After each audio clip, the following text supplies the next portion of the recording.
Hello students. In this video, we will discuss about data protection. What do you mean by data protection? Data protection refers to the practices, safeguards and binding rules put in place to protect your personal information and ensure that you remain in control of it.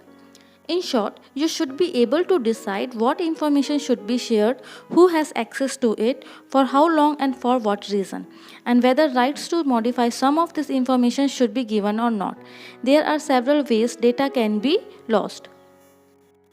Physical data loss, attack by a virus, worms, or malicious code, targeted by hackers, distributed denial of service attacks, fraud and theft of financial resources from customers, intellectual property at risk.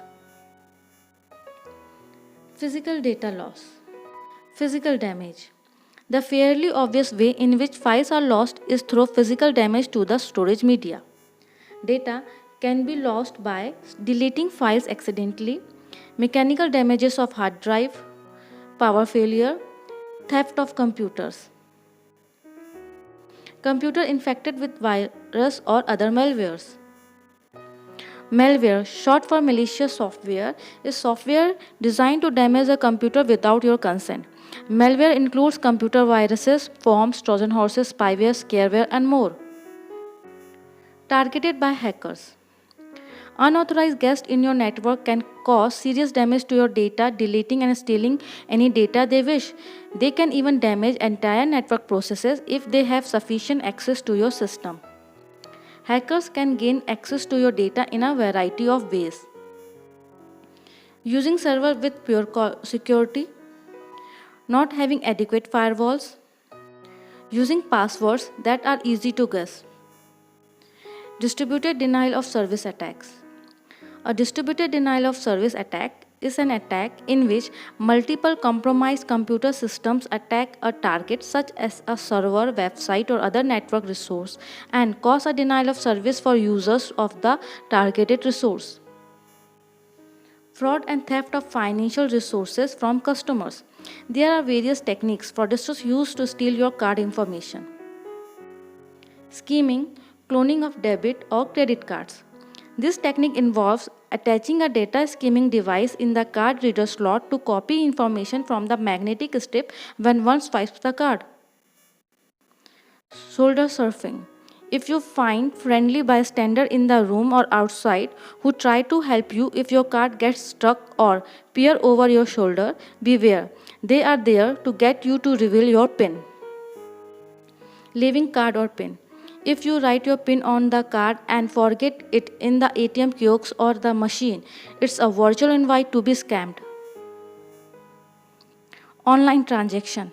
The ease of e-shopping or online bill payment is matched by the facility with which identity theft can be carried out on computers or smartphones. This can then be used for unauthorized transactions. Farming. In this technique, fraudsters reroute you to a fake website that seems similar to the original. So even as you conduct transaction and make payment via credit or debit card, the card details can be stolen. Keystroke logging. Tracing your keystrokes and steal passwords or credit cards or net banking details. Public Wi-Fi. If you are used to carrying out transaction on your smartphone, public Wi-Fi makes for a good hacking opportunity for thieves to steal your card details. Intellectual property at risk. Violation of intellectual property. Violating intellectual property may happen accidentally or purposefully for some specific gain. Intellectual property is most commonly violated by the unlawful use of duplicate softwares, which comes under an intellectual property.